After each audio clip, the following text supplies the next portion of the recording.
बिस्मिल्लाहिर्रहमानिर्रहीम। अस्सलाम वालेकुम। आज मैं आपको पफ पेस्ट्री का डो बनाना सिखाऊंगी, जिसकी बहुत सारी मुझे रिक्वेस्ट आई थी और मेरे वो बहन भाई जिन्हें आसानी से पफ पेस्ट्री का मार्जिन नहीं मिलता, तो मैं बनाऊंगी इसे अनसाल्टेड मक्खन से। और यकीन जानिए इसका रिजल्ट आपको बहुत शानदार मिलेगा। यानी अगर आपके पास यूनी पफ या पफ पेस्ट्री का मार्जिन नहीं है तो आप किस तरह से बटर से पफ पेस्ट्री बनाएंगे वो मैं आपको सिखाऊंगी। तो इसको बनाने के लिए हमें चाहिए होगा मैदा आधा किलो या 4 कप, पिघला हुआ मक्खन हाफ कप। और आप मक्खन की जगह तेल का भी इस्तेमाल कर सकते हैं, लेकिन मक्खन से अंदर तक एक सौंधापन सा आएगा।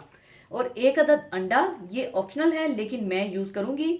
और 1 टीस्पून नमक चाहिए होगा और 1 टीस्पून चीनी चाहिए होगी। और 250 ग्राम अनसाल्टेड मक्खन, क्योंकि अगर आप साल्टेड मक्खन का इस्तेमाल करेंगे तो वो आपकी पफ पेस्ट्री के डो की लेयर्स को उठने नहीं देगा। और इस मक्खन को आप 2 बटर पेपर ले लीजिएगा और इसमें बटर को रखकर बेल लीजिएगा और फिर 1 घंटे के लिए फ्रीजर में रखकर ठंडा कर लीजिएगा। और इसमें सबसे खास बात यह है कि इसका डो तैयार करने के लिए आपने बिल्कुल ठंडा और चिल्ड वाटर लेना है, यानी बिल्कुल ठंडे यख पानी से आपने इसका डो गूंदना होगा।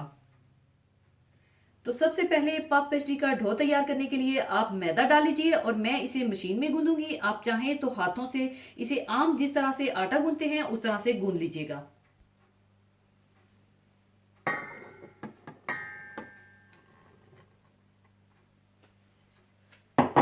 पिघला हुआ मक्खन,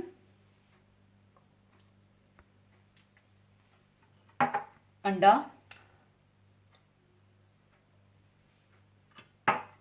नमक, चीनी और ठंडा पानी डालकर इसका अच्छा सा डो तैयार कर लें।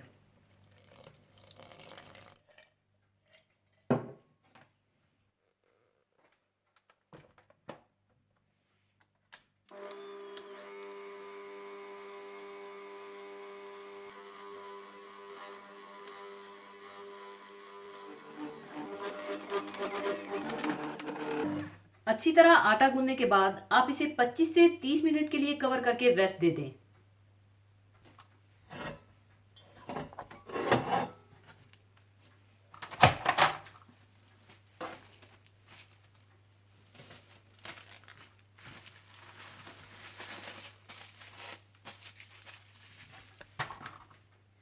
30 मिनट रेस्ट देने के बाद आप अपनी वर्किंग सरफेस पर मैदा छिड़ककर इसे रेक्टेंगुलर शेप में रोल कर लें।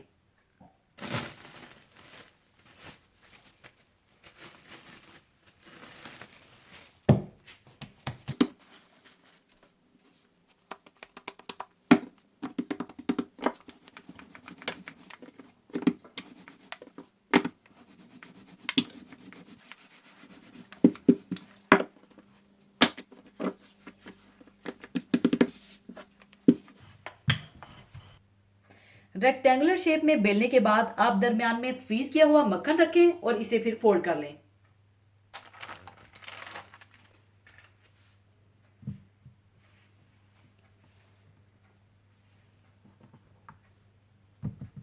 और इसे इस तरह से आप फोल्ड कर लें।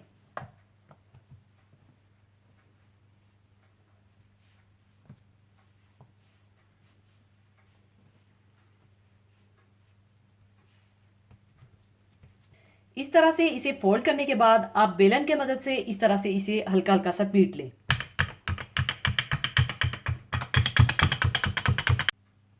बेलन से हल्का हल्का पीटने के बाद आप इसे कवर करके 10 से 15 मिनट के लिए फ्रिज में रख दें।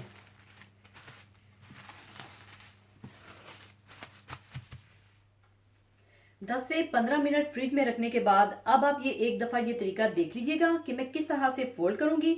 और इसी तरह से कम कम आपने 6 से 8 दफ़ा फोल्ड करना होगा, जो कि इसमें कम कम 1000 से भी ज़्यादा लेयर्स आएंगी। और हर फोल्ड के बाद आपने 10 से 15 मिनट के लिए इसे फ्रिज में रखना होगा, ताकि बटर और आटे का टेम्परेचर दोबारा से ठंडा हो जाए। और जितनी ज़्यादा लेयरिंग आप देंगे उतनी ज़्यादा आपकी पफ पेस्ट्री अच्छी तैयार होगी। और ख्याल रखिएगा कि जितना नीट आप इसको रेक्टेंगुलर रखेंगे उतनी नीट ही इसकी लेयर्स निकल कर आएंगी।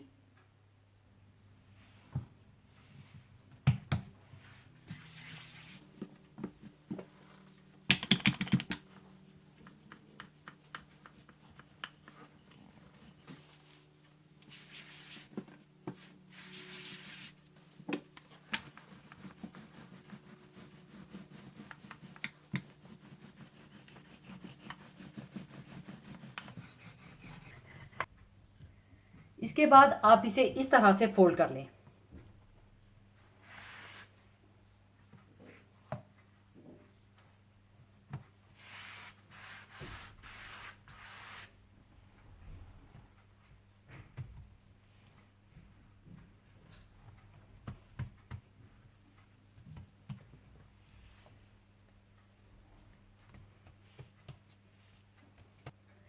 फोल्ड करने के बाद इसे दोबारा कवर करके 10 से 15 मिनट के लिए फ्रिज में रख दें और इसी तरह से 6 से 8 दफ़ा इसी तरीके से बेलकर इसी तरह फोल्ड करके फ्रिज में रखते रहिएगा।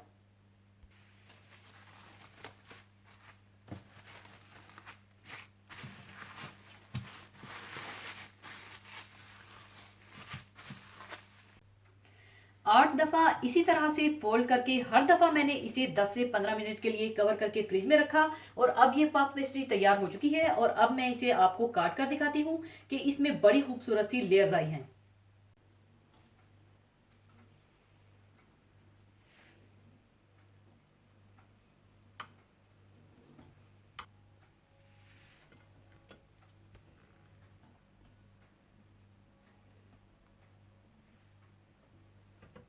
लीजिए, पफ पेस्ट्री तैयार है। आप इससे बहुत सारी चीज़ें बना सकते हैं और आसानी से आप इसे घर में बना सकते हैं। और इसे आप बनाकर इसके छोटे छोटे पैकेट्स बनाकर फ्रीज़र में भी रख सकते हैं, क्योंकि इसकी फ्रीज़र लाइफ काफ़ी लंबी होती है। और इसे आप कम से कम 3 महीने के लिए फ्रीज भी कर सकते हैं। और इससे आप चाहे patties, cream roll, Apple strudel या बिस्किट या जो चाहें आप बना सकते हैं। तो ज़रूर बनाइएगा। और जाने से पहले एक हदीस पाक शेयर करना चाहूँगी। हदीस पाक इस तरह से है। हज़रत सोबान रज़ी अल्लाह ताला अन्हो फरमाते हैं कि एक मर्तबा रसूलुल्लाह सल्लल्लाहु अलैहि वसल्लम ने इरशाद फरमाया कि एक ऐसा ज़माना आने वाला है कि कुफ्र बातिल की जमातें तुम्हें ख़त्म करने के लिए आपस में एक दूसरे को इस तरह बुलाकर जमा कर लेंगी जैसे खाने वाले एक दूसरे को बुलाकर प्याला के आसपास जमा हो जाते हैं। ये सुनकर एक सहाबा रज़ी अल्लाह ताला अन्हो ने सवाल किया कि क्या हम इस रोज़ कम होंगे? तो आप सल्लल्लाहु अलैहि वसल्लम ने फरमाया, नहीं, बल्कि तुम उस रोज़ तादाद में बहुत होगे, लेकिन घास के उन तिनकों की तरह होगे जिन्हें पानी का सैलाब बहाकर ले जाता है। फिर इरशाद फरमाया कि और अल्लाह ज़रूर ज़रूर तुम्हारे दुश्मनों के दिल से तुम्हारा रोब निकाल देगा और बिल ज़रूर यकीनन वो तुम्हारे दिलों में काहली और सुस्ती डाल देगा। एक सहाबा रजी अल्लाह ताला अन्हों ने अर्ज किया कि सुस्ती का क्या सबब होगा? इस पर आप सल्लल्लाहु अलैहि वसल्लम ने इरशाद फरमाया कि दुनिया यानी मालो दौलत से मोहब्बत करने लगोगे और मौत को मकरूह समझने लगोगे। इस्लाम हमें एक मुकम्मल ज़ाब्ता हयात अता करता है। इसके बताए हुए उसूल और इसकी मुतय्यन की हुई इखलाकी इकदार हमारी ज़िंदगी के लिए मशअले राह हैं। जब भी हमने इन असूलों से इनहराफ किया है और जब भी हमने इन इकदार से दामन बचाया है, बदहाली और बेबसी ने हमारे गिर्द घेरा डाला है और जवाल हमारा मुकद्दर बन गया है। दौरे हाजिर में आलम इस्लाम में इंतशार और इखलाकी बेराह रवी की जो फ़ज़ा फैली हुई है, वो इस बात का तकाजा करती है कि हम नहायत शिद्दत के साथ अपने रोज़मर्रा के अमाल का एहतसाब करें और अपनी कोताहियों और गफलतों का मदावा करें। इस वक्त पूरी दुनिया में मुसलमानों की आबादी एक बड़ी तादाद में है।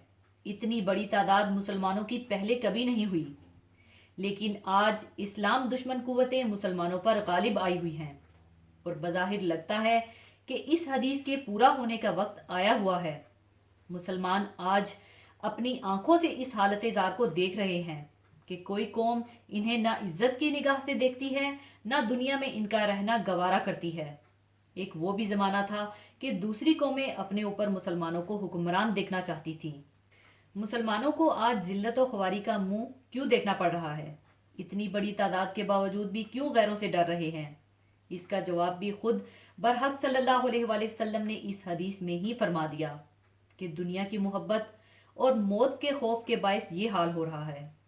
जब मुसलमान दुनिया को महबूब ना समझते थे और जन्नत के मुकाबले में जो मौत के बगैर नहीं मिल सकती, दुनिया की ज़िंदगी इनकी नज़रों में कुछ भी हकीकत नहीं रखती थी। इसलिए वो मौत से नहीं डरते थे।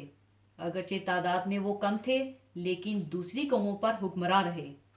और अल्लाह की राह में जहाद करके गैरों के दिलों पर हुकूमत करने लगे। आज जो हमारा हाल है हम इसे खुद बदल सकते हैं, बशर्तिया कि पिछले मुसलमानों की तरह दुनिया को जलील और मौत को अजीज अज जान समझने लगें, वरना जिल्लत और बढ़ती ही रहेगी। आज हमें इनफरादी और इज्तमाही तौर पर अपनी इस्लाह की और इत्तेहाद की जो ज़रूरत है वो गालिबन पहले कभी नहीं रही, और इसका हल भी अल्लाह ताला ने कुरान पाक में बतला दिया है। और अल्लाह ताला की रस्सी को मजबूती से पकड़ लो और तफरके में ना पड़ो। अल्लाह ताला हम सब मुसलमानों को एक जसद हाकी की मानित बना दे, ताकि हम सब मिलकर कुफ्र बातिल कुव्वतों का मुकाबला कर सकें जो कि मुसलमानों को सफ़े हस्ती से मिटाने के दर पर है। इसी के साथ मैं आपसे इजाज़त चाहूँगी। अपना बहुत ख्याल रखिएगा, दुआ में याद रखिएगा। अल्लाह हाफिज़।